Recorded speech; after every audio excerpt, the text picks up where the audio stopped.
तुम सबकी खुशी का कारण यह होना चाहिए कि तुम सब लोग जो जीसस क्राइस्ट के हो स्वर्ग जा रहे हो।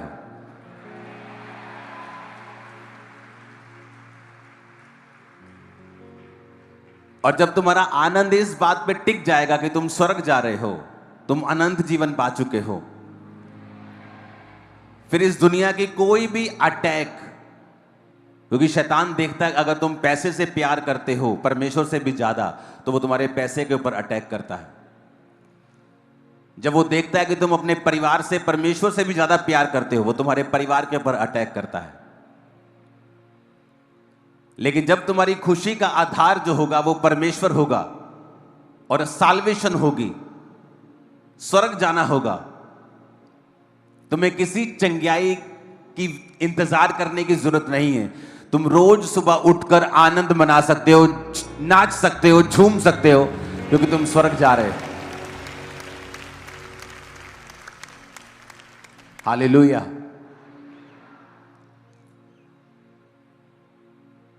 आज जो आत्मा ने आपको मैसेज दिया, आते ही प्रार्थना में आपने सुन लिया होगा, क्योंकि मैं वो तैयार करके नहीं लेके आता हूं। आवाज आ रही है सबको? पीछे हाथ हिलाओ, लास्ट में। ओके।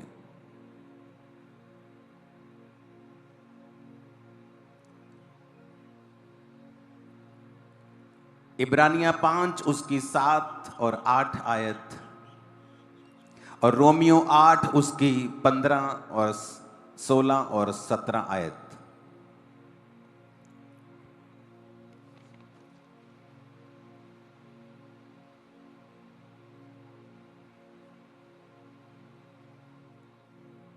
इन दोनों आयतों को फिर से मैं बोलूंगा। इब्रानियों 5 उसकी 7 से 8 और रोमियो 8 उसकी 15 से 17 आयत।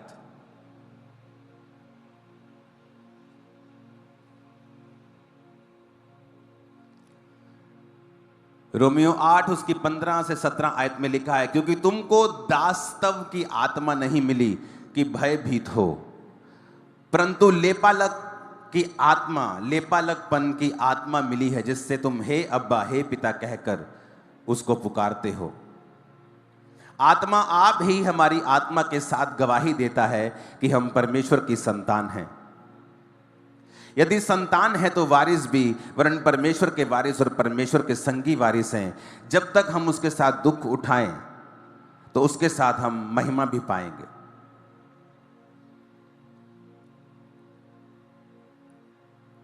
आज का वचन आपको बड़े ध्यान से समझना पड़ेगा।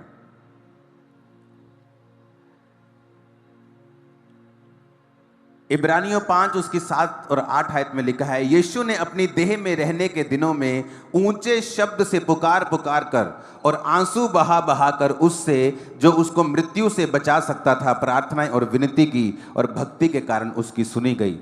पुत्र होने पर भी उसने दुख उठा उठा कर आज्ञा माननी सीखी। वचन में लिखा है कि यीशु मसीह जब देह में थे, शरीर में थे, तो ऊंचे शब्द से पुकार पुकार कर उसने प्रार्थना को किया, और आंसू बहा बहा कर जो उसको मृत्यु से बचा सकता था उसने प्रार्थनाएं और विनती की। तो क्या परमेश्वर को ऊंचे शब्द से पुकारना जरूरी है? क्या वो बहरा है? क्या वो सुनता नहीं? क्या अगर मैं धीरे से बोलूंगा तो क्या परमेश्वर को सुनाई नहीं देगा?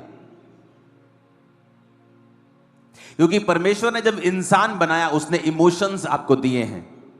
रोना एक इमोशन है, क्राई करना, लाउड एक इमोशन है, धीरे से फुसफुसाकर बात करना एक इमोशन है। तो परमेश्वर ने ये सारे इमोशंस आपको दिए हैं, और इसीलिए कहा जाता है कि आपने बहुत सारी जगहों पर देखा होगा जहां पर जोर से वर्शिप करना अलाउड नहीं होता, कि नहीं परमेश्वर को ऐसा पसंद नहीं है, या स्लो वर्शिप करना पसंद नहीं है। लेकिन ऐसा बिब्लिकल नहीं है। ऐसा सिर्फ कूल बनने के लिए लोग बोलते हैं, ऐसा बिब्लिकल नहीं है।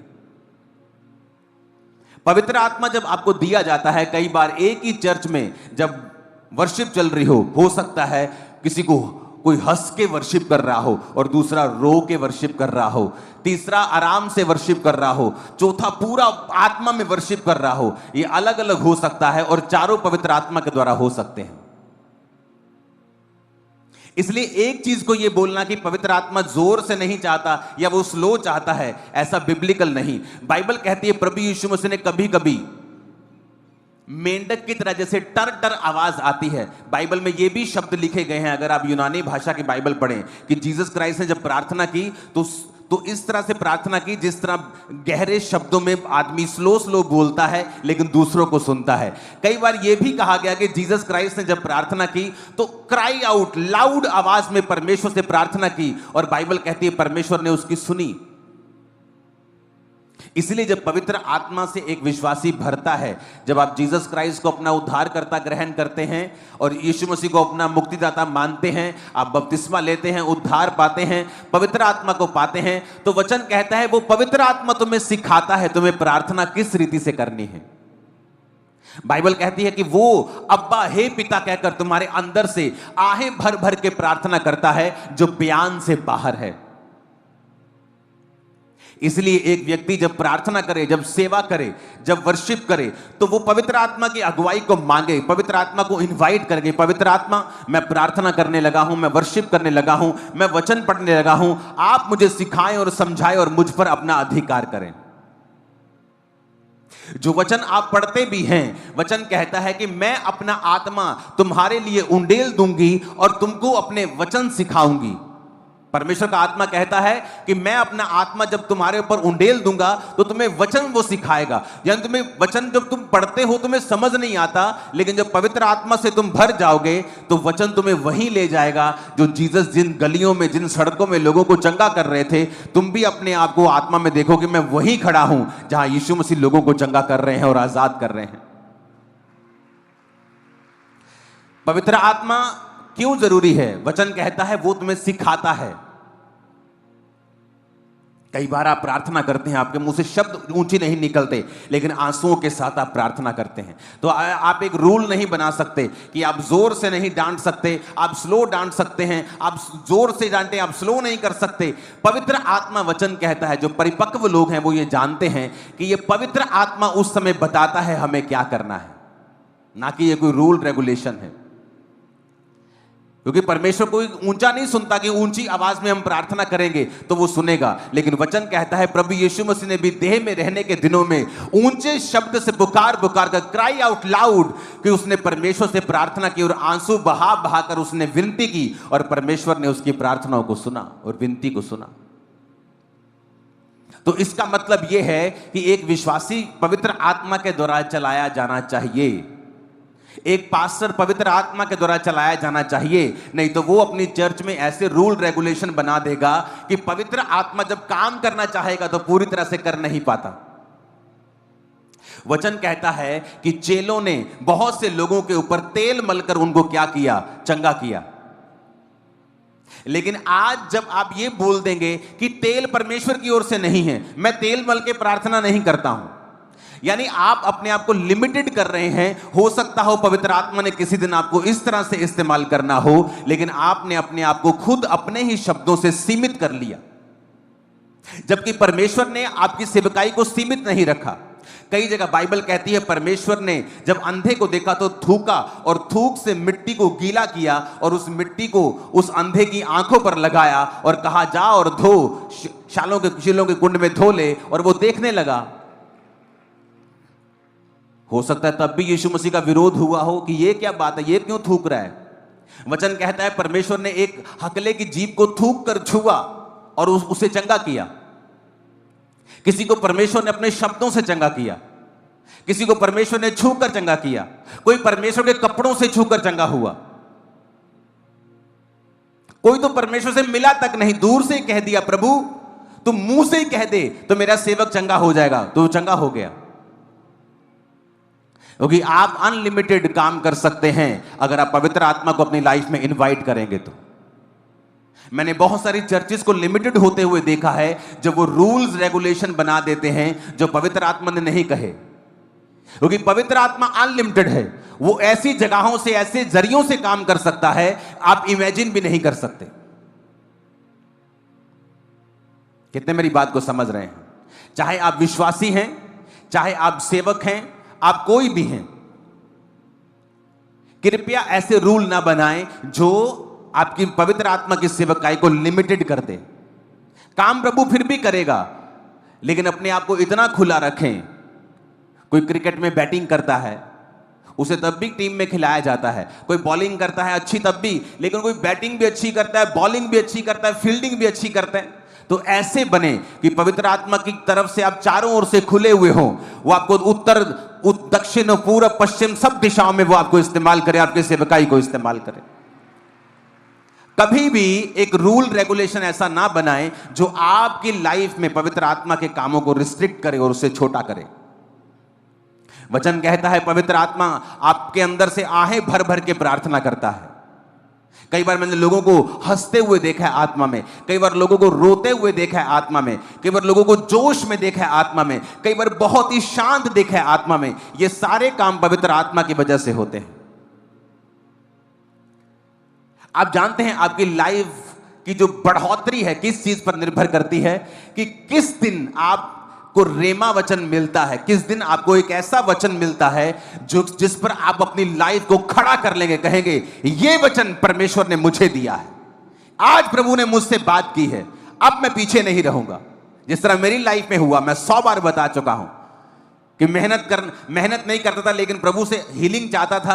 1 घंटे की शायद 45 मिनट की प्रार्थना थी, या 15 मिनट से लेकर 45 मिनट की मैं प्रार्थना करता था। और प्रभु ने कहा कुरंथिया के वचन के अनुसार, 1 कुरंथिया 15 उसके 58 कि हे मेरे प्रिय भाइयों, हियाव बांधो, दृढ़ रहो, प्रभु के काम में सर्वदा बढ़ते जाओ, क्योंकि तुम जानते हो प्रभु में किया गया परिश्रम कभी भी व्यर्थ नहीं है। आमीन। यह वचन था जो मेरे सामने आया, और जब उस वचन को मैंने पढ़ा तो मुझे लगा कि ये प्रभु ने मुझसे बात की है। पवित्र आत्मा ने उस वचन को जीवित कर दिया। उस वचन पर मैंने अपनी जिंदगी खड़ी कर ली। फास्टिंग की, 1 बार 40, 2 बार 40, 3 बार 40, मेहनत करता गया, क्योंकि मेरे दिल में आ चुका था कि परमेश्वर ने कहा है कि मुझ में की गई मेहनत कभी भी व्यर्थ नहीं होगी।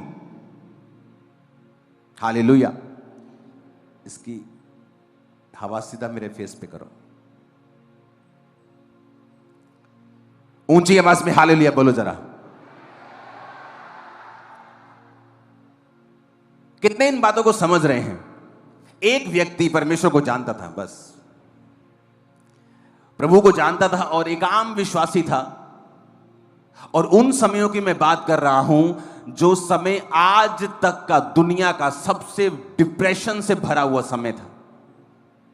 वर्ल्ड वॉर 1, वर्ल्ड वॉर 2,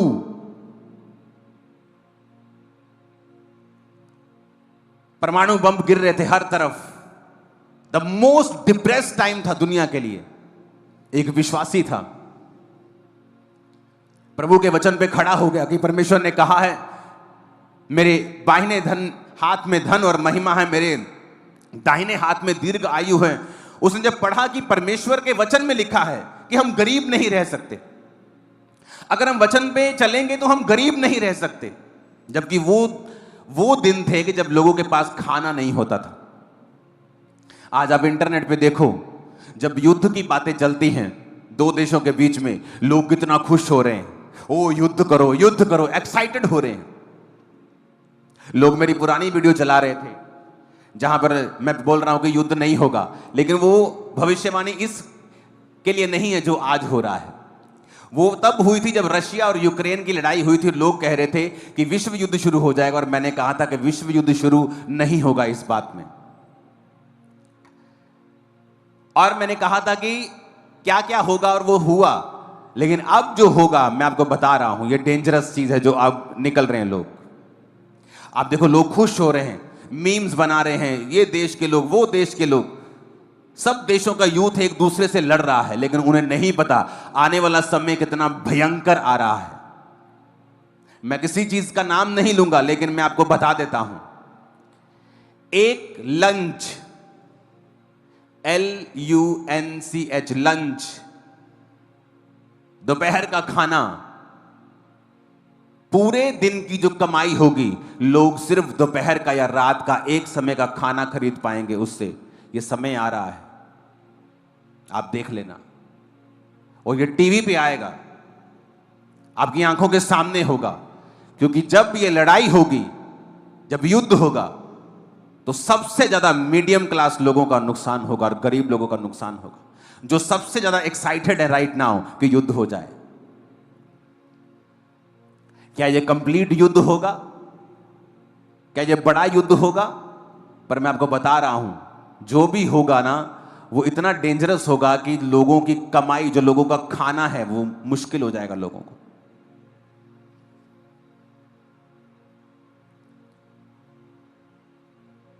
दो 2015 से मैं आपको एक प्रोफेसी कर रहा हूं। उस एक सेकंड प्रोफेसी लंबी थी, लेकिन मैं चाहता नहीं मैं लंबा अभी जाऊं।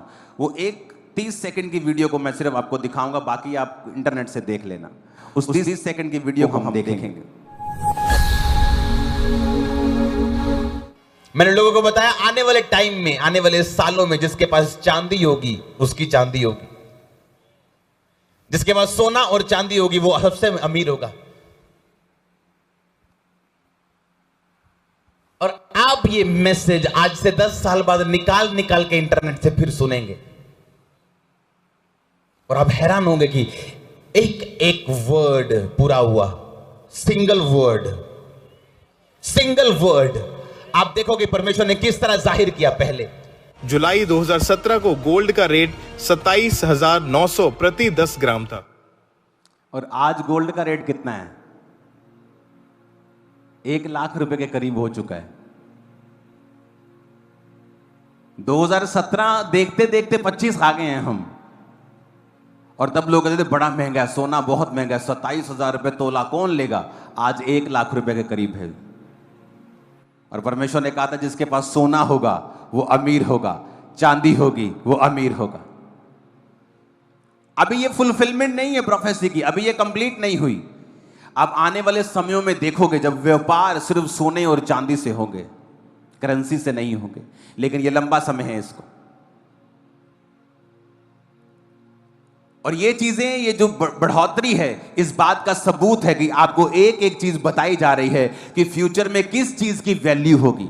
वो जमीनों की वैल्यू होगी, खेती की जमीन की वैल्यू होगी, सोने की वैल्यू होगी, चांदी की वैल्यू होगी, जानवरों की वैल्यू होगी। अगर आपके बैंक में 27,000 पड़े थे 2017 को, तो वो अगर आप उसकी कैलकुलेशन करेंगे तो 30,000 के करीब भी आपको मिलेंगे नहीं 8 साल बाद भी, अगर आप ब्याज लगाएंगे तो। लेकिन अगर आप वो सोना लिया होता, उस बात को आपने समझ के, तो वो 1 लाख हो चुका होता। अब जो होने वाला है मैं आपको बता रहा हूं, युद्ध छोटा हो, स्ट्रेटेजिक चीजों के साथ हो, एक खास जगह के ऊपर करे कोई, लेकिन मैं आपको इसका रिजल्ट बता देता हूं। एक लंच, पूरे दिन की कमाई के साथ सिर्फ एक लंच आया करेगा। और मैं ये भी बता दूं कि इस देश में ये हालत नहीं होगी इतनी बुरी। इसलिए नहीं कि मैं इस देश का वासी हूं, नहीं, मैं आपको बता रहा हूं मैं ऐसा नहीं हूं। मैं सबसे प्यार करता हूं, लेकिन मैं आपको बता रहा हूं कि फ्यूचर में डेंजरस चीजें शैतान लेकर बैठा है। और कृपया प्रार्थना करें कि परमेश्वर शांति बनाए रखे। उससे हो सकता है जो चीज बड़ी होनी है वो छोटे पे टूट जाए और खत्म हो जाए। क्योंकि मैंने लंच को देखा है और फुल डे की वेज को देखा है।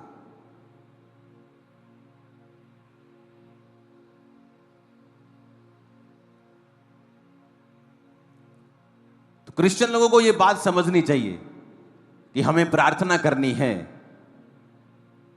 हमें प्रार्थना करनी है मीडिया बुद्धिमान बने, हमें प्रार्थना करनी है कि परमेश्वर शांति को लेके आए।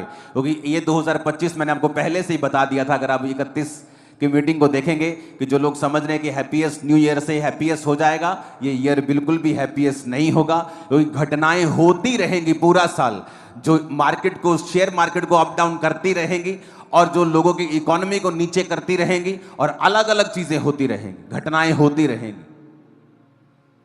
क्रिश्चियन लोग अगर आप ये बात को समझ जाएंगे, ये साल अगर आप फास्टिंग, प्रेयर, बाइबल रीडिंग करेंगे जितना आपने पहले कभी नहीं किया, ये साल आपकी एक ऐसी नींव पड़ जाएगी जो आने वाली जनरेशन तक आपकी हेल्प करेगी।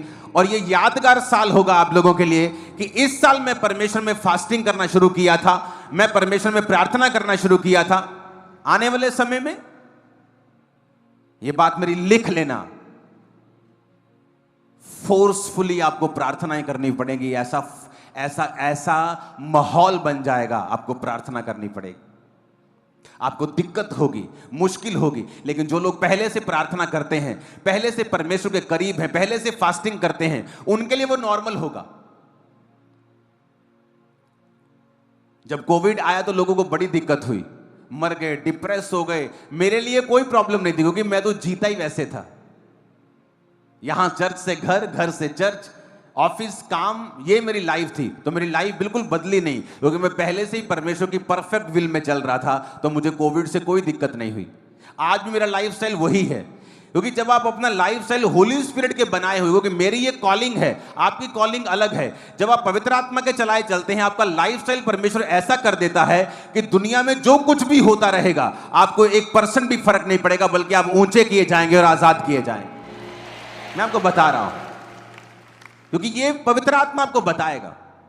अब उस व्यक्ति की बात करें, जब युद्ध हुए, जब युद्ध के समय चल रहे थे, तो उसने एक वचन पढ़ा कि परमेश्वर कहता है कि अगर तू अपने टाइट को, अपने दशवांत को बोएगा, तो मैं तुझे इतनी बरकत दूंगा कि तेरे रखने के लिए जगह नहीं होगी। वो कहता, हां, क्या ये वचन आज पूरा हो सकता है?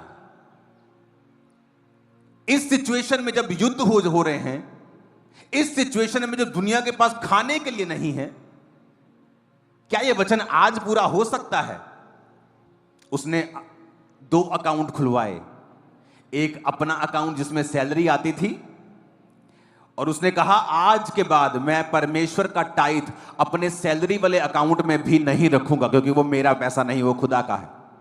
उसने दूसरा अकाउंट खुलवाया, अपनी सैलरी का 10% वो दूसरे अकाउंट में रखता था कि 2 दिन बाद भी अगर मुझे देना है तो मेरे अकाउंट में नहीं रहना चाहिए। उसने परमेश्वर के नाम का एक डेडिकेटेड अकाउंट खोल दिया कि ये अंकुर सेकंड अकाउंट जो है, ये खुदा के लिए डेडिकेटेड, खुदा का अकाउंट है, खुदा के लिए डेडिकेटेड है। वो अपना काम करता गया। परमेश्वर ने उसके घर का माहौल धर्मी किया, उसकी पत्नी, उसका एक बच्चा हुआ, एक बेटा हुआ। वो अपने काम को करता गया, अपनी जिंदगी को नॉर्मल बिताता गया। क्योंकि कुछ लोग सोचते हैं कि जैसे ही वो टाइट देना शुरू करेंगे ना, 1 साल में आसमान खुल जाएगा, पता नहीं क्या क्या हो जाएगा। ऐसा नहीं होता। जब आप वचन पे चलना शुरू करते हैं, आप चट्टान पर घर बना रहे हैं। यीशु मसीह ने कहा, जो हे प्रभु मुझे कहते हैं, हर एक जन उनमें से स्वर्ग के राज्य में प्रवेश नहीं करेगा।